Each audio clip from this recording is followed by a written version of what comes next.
Good morning students. आप सभी लोगों का अभिषेक सक्सेना मैथमेटिक्स क्लासेस में स्वागत है। आज हम पॉइंट का लेक्चर नंबर 9 स्टार्ट कर रहे हैं आपके सामने। लेक्चर नंबर 9 में मैं आपको ट्राइंगल के कुछ महत्वपूर्ण बिंदुओं के बारे में मैं आपको जानकारी दूंगा। ये काफ़ी मोस्ट पॉइंट्स होते हैं ट्राइंगल के और इन पर क्वेश्चंस भी पुटअप होते हैं और इनका काफ़ी यूज होगा, तो सभी स्टूडेंट्स ध्यान से देखेंगे। Some important points of triangle.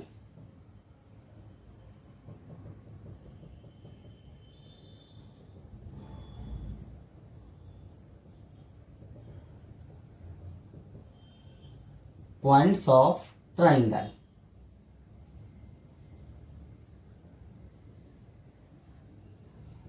त्रिभुज के कुछ महत्वपूर्ण बिंदु। त्रिभुज के कुछ महत्वपूर्ण बिंदु इसमें आता है, सबसे पहला नंबर आता है centroid. Centroid of a triangle. इसको हम बोलते हैं केंद्रक।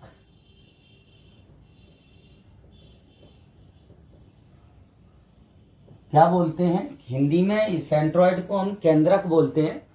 सो सभी स्टूडेंट सबसे पहले ये सुनेंगे सेंट्रॉइड की डेफिनेशन। सेंट्रॉइड होता क्या है? त्रिभुज की माध्यिकाओं के प्रतिच्छेद बिंदु को, त्रिभुज की माध्यिकाओं के प्रतिच्छेद बिंदु को त्रिभुज का सेंट्रॉइड कहते हैं, केंद्रक कहते हैं। सभी स्टूडेंट ध्यान से सुनेंगे। जो त्रिभुज की कितनी मीडियन होती हैं, कितनी माध्यिकाएं होती हैं? आपकी 3 माध्यिकाएं होती हैं। तो उन माध्यिकाओं का जो इंटरसेक्शन पॉइंट्स होता है, उन मीडियन का जो इंटरसेक्शन पॉइंट्स होता है, वो आपका सेंट्रॉइड कहलाता है। क्या कहलाता है? सेंट्रॉइड कहते हैं। जैसे ये एक माध्यिका है, मैंने आपको कल भी बताया था, माध्यिका सामने वाली भुजा को समान अनुपात में विभाजित करती है, बट ये जरूरी नहीं है कि ये लंबवत हो, ये परपेंडिकुलर हो, ये आवश्यक नहीं है। जैसे एक माध्यिका ये है और एक माध्यिका आपकी ये है और एक माध्यिका ये है आपकी। तो इन माध्यिकाओं का जो प्रतिच्छेद बिंदु होता है, इसको हम क्या कहते हैं? केंद्रक कहते हैं। क्या कहते हैं? केंद्रक कहते हैं। आप लोगों को हमेशा याद रखना है कि केंद्रक जो होता है, जो आपका जी पॉइंट है, इसको हम क्या बोलते हैं? केंद्रक। ये आपका सेंट्रॉइड होता है। तो जो केंद्रक होता है वो माध्यिका को सदैव 2:1 में विभाजित करता है। किस अनुपात में विभाजित करता है? 2:1 में विभाजित करता है। कोई भी, या आप इसको ले लेंगे तो ये 2:1 में आ जाएगा, अगर आप इसको लेते हैं तो ये भी 2:1 में आएगा। तो सेंट्रॉइड जो होता है वो माध्यिका को, मतलब एडी को कितने अनुपात में विभाजित करेगा? 2:1 के अनुपात अंतः विभाजित करता है। इंटरनल डिवीजन है। कौन सा डिवीजन है? इंटरनल डिवीजन है। तो अब हम, जैसे मैंने मान लिए कि ए के निर्देशांक आपके x1, y1 है, बी के निर्देशांक x2, y2 है और सी के निर्देशांक आपके x3, y3 हैं। अब आपको केंद्रक के निर्देशांक ज्ञात करना है। किसके निर्देशांक ज्ञात करना है? केंद्रक के। तो आपको ये मालूम होना चाहिए कि जो डी बिंदु है वो बीसी का कौन सा बिंदु होगा? मध्य बिंदु होगा। कौन सा बिंदु होगा? मध्य बिंदु। तो सबसे पहले मैंने डी के, ए के निर्देशांक आपने मान लिए x1, y1, बी के निर्देशांक हैं आपके x2, y2 और सी के निर्देशांक हैं x3, y3। डी जो है, डी बीसी का मध्य बिंदु है। कौन सा बिंदु होगा? मध्य बिंदु होगा। तो डी के जो निर्देशांक आएंगे आपके, वो क्या आएंगे? x2 + x3/2 और बाई 2 प्लस बाई 3 अपॉन 2, ये किसके मध्य बिंदु होंगे? BC के। अब हम विभाजन सूत्र लगाते हैं, सेक्शन फार्मूला आप लोगों ने पढ़ा था सभी ने। तो क्या आएगा, ध्यान से देखें, जी के निर्देशांक क्या बनेंगे आपके। यहां पर 2:1 है, 2 का मल्टीप्लाई होगा x कोऑर्डिनेट्स में, तो यहां पर आ जाएगा 2 इंटू x2 प्लस x3 और अपॉन में 2 प्लस 1 इंटू क्या आएगा x1 अपॉन में क्या आ जाएगा m प्लस n आता है, तो 2 प्लस क्या आ जाएगा 1 आ जाएगा। अब ऐसे ही हम बाई निर्देशांक निकालें तो 2 इंटू क्या आ जाएगा by 2 plus by 3 upon 2 plus 1 into क्या आ जाएगा बाई 1 और अपॉन में क्या आ जाएगा 2 प्लस 1 आ जाएगा। 2 से ये 2 कैंसिल आउट और ये 2 से ये 2 कैंसिल आउट। ओवरऑल आपके जो जी के निर्देशांक हैं वो क्या आ जाएंगे, x1 plus x2 plus x3 upon 3 और by 1 plus by 2 plus by 3 upon में क्या आ जाएगा 3। तो ये होता है आपका सेंट्रॉइड के निर्देशांक। मतलब अगर आपको किसी भी ट्रायंगल के शीर्ष दिए गए हैं तो आप इस फार्मूले की सहायता से इसका क्या निकाल सकते हैं, केंद्रक निकाल सकते हैं। ये इसका प्रूफ होता है, केंद्रक x1 plus x2 plus x3 upon 3 क्यों होता है। डेफिनेशन आपको याद रखना है कि त्रिभुज की माध्यिकाओं के प्रतिच्छेद बिंदु को त्रिभुज का क्या कहते हैं, केंद्रक कहते हैं। केंद्रक सदैव माध्यिका को 2:1 में विभाजित करता है और ये जो केंद्रक होगा वो इंटरनल पॉइंट होगा ट्रायंगल के कहाँ पर होगा, अंदर होगा, बाहर नहीं हो सकता है। सो आप इसको नोट करें। देन हम एक सरकम सेंटर डिस्कस करते हैं। नेक्स्ट सेकंड पॉइंट आता है आपका circumcentre of triangle. Circumcentre of triangle, इसको परिकेंद्र बोलते हैं। इसको क्या बोलते हैं, परिकेंद्र बोलते हैं। सरकम सेंटर क्या होता है, त्रिभुज की भुजाओं के लंब समद्विभाजक, त्रिभुज की भुजाओं के लंब समद्विभाजक मतलब परपेंडिकुलर बाइसेक्टर, परपेंडिकुलर बाइसेक्टर के प्रतिच्छेद बिंदु को हम त्रिभुज का परिकेंद्र कहते हैं। ध्यान से सुनेंगे सभी स्टूडेंट। आप सभी लोगों ने जब ज्योमेट्री पढ़ी थी 9th 10th में, आपने ज्योमेट्री के जब क्वेश्चंस किए थे तो हम उस समय सरकम सर्कल बनाते थे, परिव्रत बोलते थे, जिसको क्या बोलते थे, परिव्रत। जैसे एक त्रिभुज है आपका,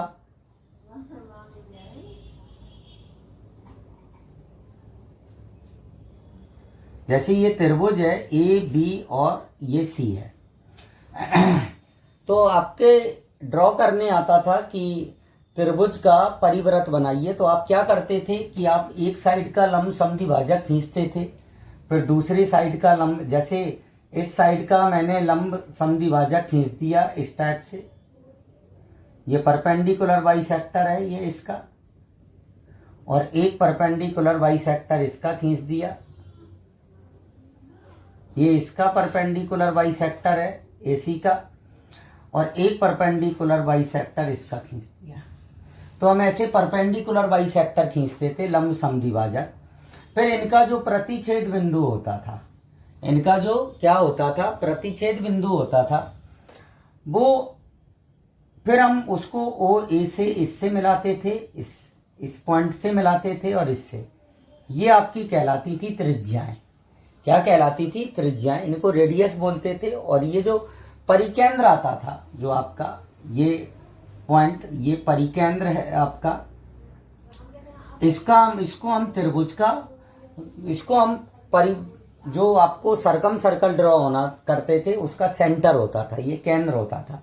पर हम एक सर्कल खींच देते थे तो वो तीनों शीर्षों से होकर गुजरता था। तो वो एक्चुअल में वो आप उस समय जो आप करते थे ना, ये लंब समद्विभाजक खींचते थे, इनका जो प्रतिच्छेद बिंदु, तो वो आपका जो प्रतिच्छेद बिंदु था वो परिकेंद्र ही तो था। मतलब परिव्रत का जो केंद्र होता है, इस टाइप से हम परिव्रत खींचते थे इसका।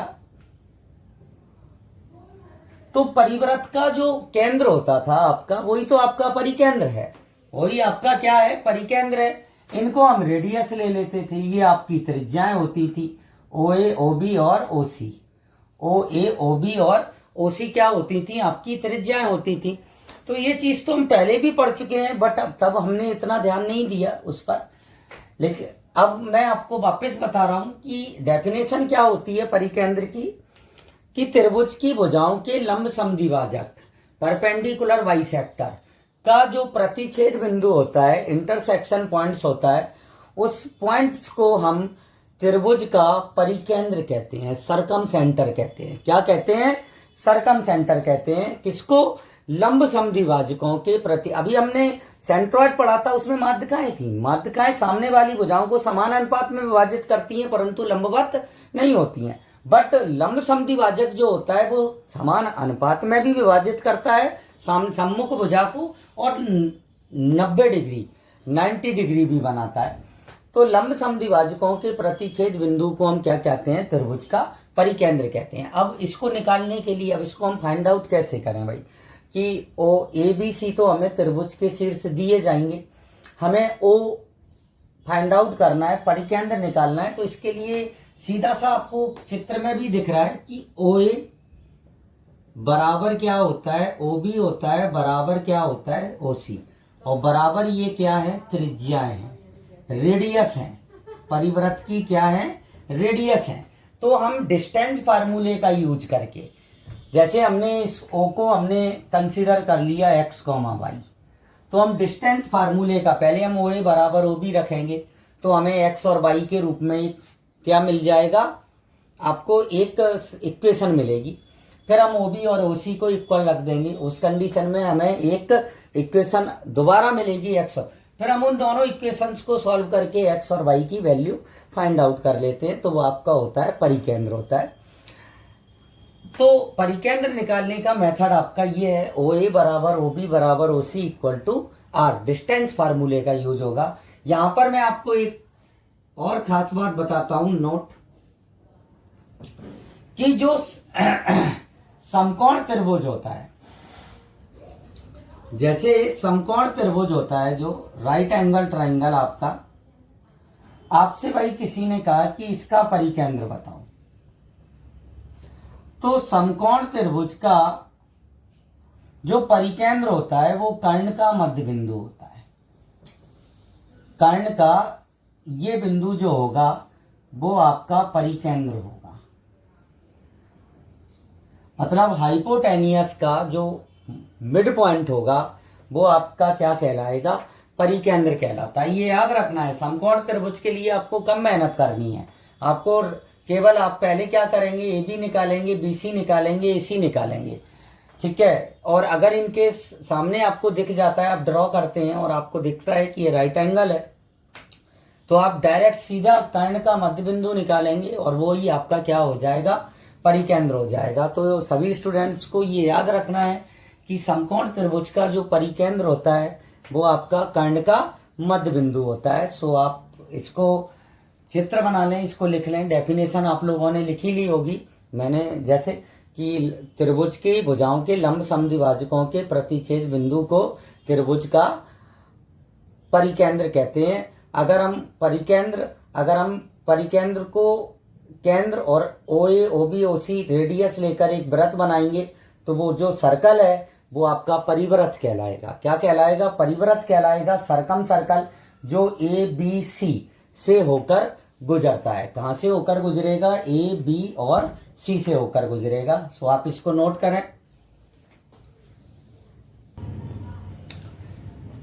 नेक्स्ट आता है आपका इन सेंटर, अंतः केंद्र। ये भी आप लोगों ने पढ़ा है जब आपने 9th या 10th में, जब भी आपको अंतःवृत्त की रचना करने आती थी कि त्रिभुज के का अंतःवृत्त बनाइए, तो उस समय ध्यान कीजिए आप लोग क्या करते थे। मैं आपको बताता हूँ, कई स्टूडेंट्स को याद नहीं आ रहा होगा कि क्या किया जाता था उस समय। जैसे ये आपका एक ट्राइंगल है, ये एंगल बी है, ये एंगल सी है और ये एंगल ए है। तो त्रिभुज के अंतःकोणों के कोणार्धकों, मतलब angle bisector, internal angle bisector. तो त्रिभुज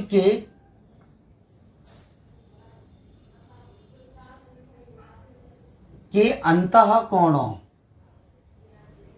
के कोणार्धकों,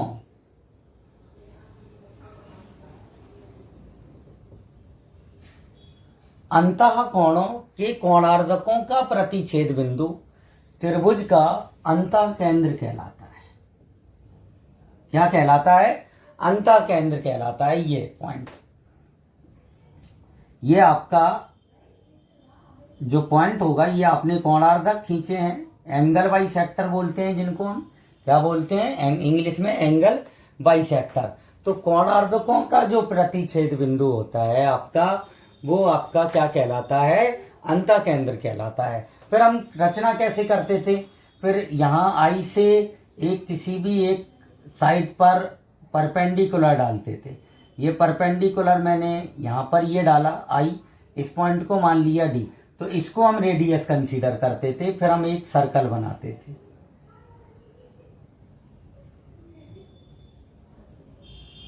तो इस टाइप से सर्कल बनता था। तो आपका जो अंतःवृत्त जो आप बनाते थे, जो आप वहां सेंटर जो लेते थे, वो सेंटर ही आपका क्या था उस समय, सेंटर ही क्या कहलाता है? वो अंतःकेंद्र कहलाता है। और अंतःकेंद्र से भुजाओं पर डाले गए लंब की लंबाई जो होती है, जो लंबवत दूरी होती है, वो आपकी रेडियस कहलाती है। क्या कहलाती है? रेडियस कहलाती है। तो ये होता है आपका इन सेंटर। सभी स्टूडेंट्स ध्यान से डेफिनेशन लिख लेंगे कि त्रिभुज के अंतःकोणों के कोणार्धकों का जो प्रतिच्छेद बिंदु होता है, उसे हम त्रिभुज का अंतःकेंद्र कहते हैं। त्रिभुज का क्या कहते हैं? अंतःकेंद्र कहते हैं। अब आप देखें कि जैसे ए पॉइंट मैंने ले लिया x1, y1, बी पॉइंट ले लिया मैंने x2, y2, और सी पॉइंट ले लिया आपका x3, y3। ये त्रिभुज के क्या हैं? आपके शीर्ष हैं। अब आप देखें यहां पर ध्यान से सभी स्टूडेंट, ए के सामने की जो भुजा होती है उसको ए लेते हैं, बी के सामने की भुजा आपकी बी होती है, और सी के सामने की भुजा क्या होती है? सी होती है। इसकी जो त्रिज्या होती है उसको हम स्मॉल आर से डिनोट्स करते हैं। किससे डिनोट्स करते हैं? अंतःवृत्त की जो त्रिज्या होती है वो स्मॉल आर होती है, और परिवृत्त की त्रिज्या जो लेते हैं वो कैपिटल आर से डिनोट्स किया जाता है। जब हम प्रॉपर्टीज ऑफ ट्राइंगल पढ़ेंगे आगे, जब ट्रिग्नोमेट्री का एक पार्ट होता है प्रॉपर्टीज ऑफ ट्राइंगल, उसमें हम इनका यूज होगा। तो ए के सामने की भुजा स्मॉल ए, बी के सामने की भुजा स्मॉल बी, और सी के सामने की भुजा स्मॉल।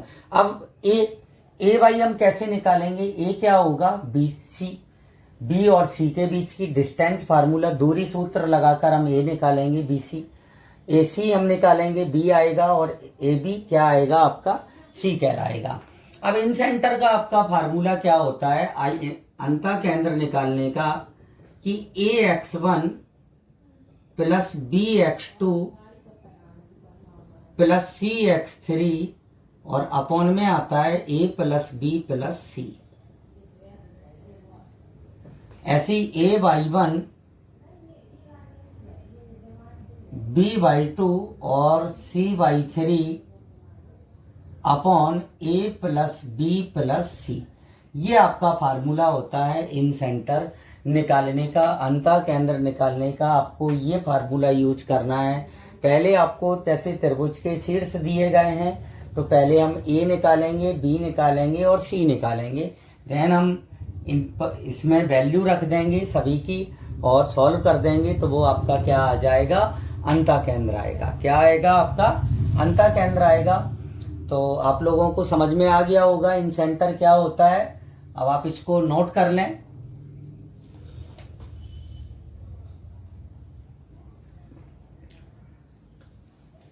अब इसके बाद आता है, इन सेंटर के बाद आता है ऑर्थो सेंटर। थोड़ा सा मैं आपको डेफिनेशन बता देता हूं ऑर्थो सेंटर की। लंब केंद्र, लंब केंद्र क्या होता है? त्रिभुज की ऊंचाइयों, एल्टीट्यूड, ऊंचाई क्या होता है? ए से बी सी पर डाले गए लंब की लंबाई। त्रिभुज की ऊंचाई के प्रतिच्छेद बिंदु को क्या कहते हैं? हम लंब केंद्र कहते हैं, ऑर्थो सेंटर कहते हैं। क्या कहते हैं? Ortho centre. उसको मैं अपने नेक्स्ट वीडियो लेक्चर नंबर 10 में डिस्कस करेंगे। सो आज हमने सेंट्रॉयड, सरकम सेंटर और इन सेंटर पर डिस्कस किया है। आई होप आपकी समझ में आ गया होगा। तो नेक्स्ट ऑर्थो सेंटर और एक्स सेंटर को हम अपने नेक्स्ट वीडियो में डिस्कस करेंगे। सो आज के लिए इतना ही। Thank you.